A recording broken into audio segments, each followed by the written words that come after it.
আসসালামু আলাইকুম। Expert holiday 365 এর পক্ষ থেকে সকলকে জানাই অভিনন্দন। আশা করি সকলেই অনেক অনেক ভালো আছেন। আজকের আলোচনার মূল বিষয়টা হচ্ছে যে সেনজিন ভিসা কেন রিজেক্ট করে দেয়।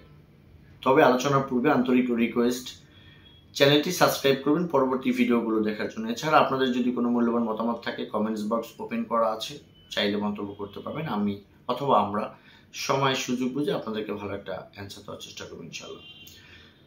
বাংলাদেশ থেকে বর্তমান সময়টাতে যারা ইতিপূর্বে সেনজিন এরিয়ার জন্য অ্যাপ্লাই করেছিলেন, আনফরচুনেট আপনাকে বা দুঃখজনকভাবে আপনাকে ভিসাটা দেয়নি। সো এদের মাঝখান থেকে ম্যাক্সিমাম ভাই ব্রাদার বলেন বা আমার আপু যারা আছেন এই ভিডিওটা সবসময় দেখেন বা আমাকে লাইক করেন, তার প্রশ্ন যে কেন রিজেক্ট করলো বা কেন। যদিও স্পেসিফিক কিছু কারণ, সুনির্দিষ্ট কিছু কারণ ওরা বলে দেয় যে আপনি এই কারণে রিজেক্ট হতে যাচ্ছেন বা রিজেক্ট করেছে, তবুও কিন্তু অভ্যন্তরীণ কিছু প্রশ্ন আপনাকে সবসময় নাড়া দেয় যে কেন রিজেক্ট করে, আমার তো সব ছিল। তো অনেক কারণেই সেনজিন ভিসা রিজেক্ট হতে পারে। তবে আমি এখান থেকে তিনটা কারণ আপনাদেরকে বলতে পারি যে তিনটা কারণ যদি ঠিক থাকে তাহলে কিন্তু ভিসা দিয়ে দিচ্ছে। এটা আমার এক্সপিরিয়েন্স বা অভিজ্ঞতা থেকে আমি নিচ্ছি বা বলছি। সেটা হচ্ছে যে অনেক কারণে যদিও রিজেক্ট হতে পারে, কিন্তু সর্বপ্রথম সেনজিন ভিসা অফিসার যেটা দেখতে চায় যে আপনি জেনুইন ট্রাভেলার কিনা, এটা কিন্তু প্রুফ করতে হবে ডকুমেন্টেশনের মধ্য দিয়ে, অর্থাৎ ট্রাভেল প্ল্যানের মধ্য দিয়ে। আপনার অনেক কিছু আছে কিন্তু আপনার ট্রাভেল প্ল্যান সঠিক নয়, সেক্ষেত্রে কিন্তু আপনি ব্যাংকে কোটি টাকা থাকলেও এই সেনজিন ভিসা আপনাকে কোনোদিন দেবে না। আর এটা কেউ পায়নি এরকমটা মানে খুবই কম আছে।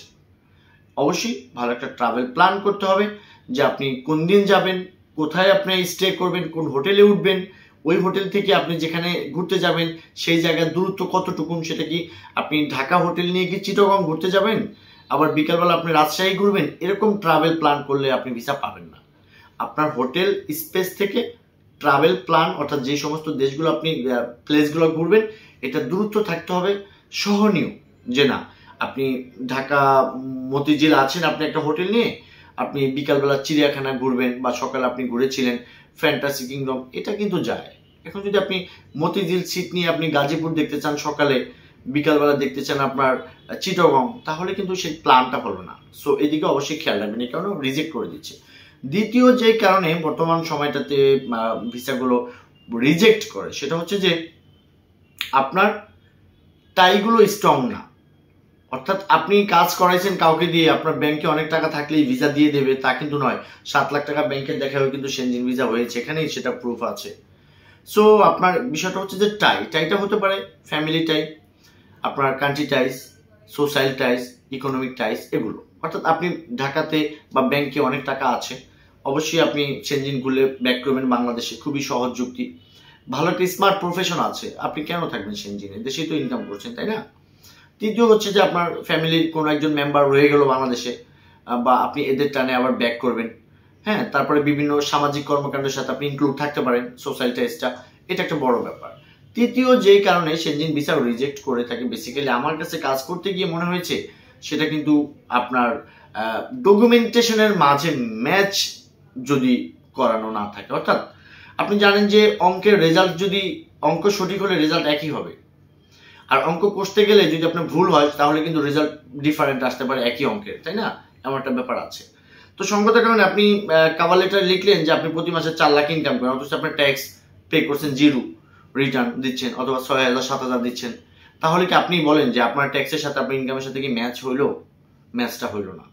অবশ্য আপনি আবার এমনও আছে যে আপনি ইনকাম যদি কম বলেন তাও সমস্যা, বিকজ আপনার সেনজিনের মতো এরিয়াতে কাজ করলে বাংলাদেশিরা যারা আছেন তার মোটামুটি 1.5-2 লাখ টাকা ইনকাম করছে। তো আপনার যদি সেই ধরনের স্মার্ট ইনকাম যদি দেশে না থাকে তাহলে কেন তারা ভিসা দেবে? তাদের তো একটা ইন্টেনশন থাকতেই পারে যে আপনি গেলে হারিয়ে যাবেন। তো এই যে ব্যাপারগুলো আছে, এগুলা টোটালি সুন্দর পরিকল্পিতভাবে প্ল্যান করে দিলেই কেবল সেনজিন ভিসা আপনার জন্য পসিবল। তারপরে সবচাইতে বড় ব্যাপার সেটা হচ্ছে যে আপনার কাজ কত সুন্দরভাবে করলেন এটার উপর ডিপেন্ড করে, অ্যান্ড দেন ডকুমেন্টটা কতটুকু স্ট্রং। যাই হোক বন্ধুরা, সেনজিন ভিসা নিয়ে দীর্ঘদিন যাবৎ কাজ করছি। আমি বেসিক্যালি কথাগুলো বলি আমার ব্যক্তিগত অভিজ্ঞতা থেকে। আমি কখনো ওই যে গুগল ঘাটাঘাটি, অন্য একজনের ভিডিও দেখা, এটা সেটা, এগুলো আমার সময়ও নেই আর আমি সেটা করিও না।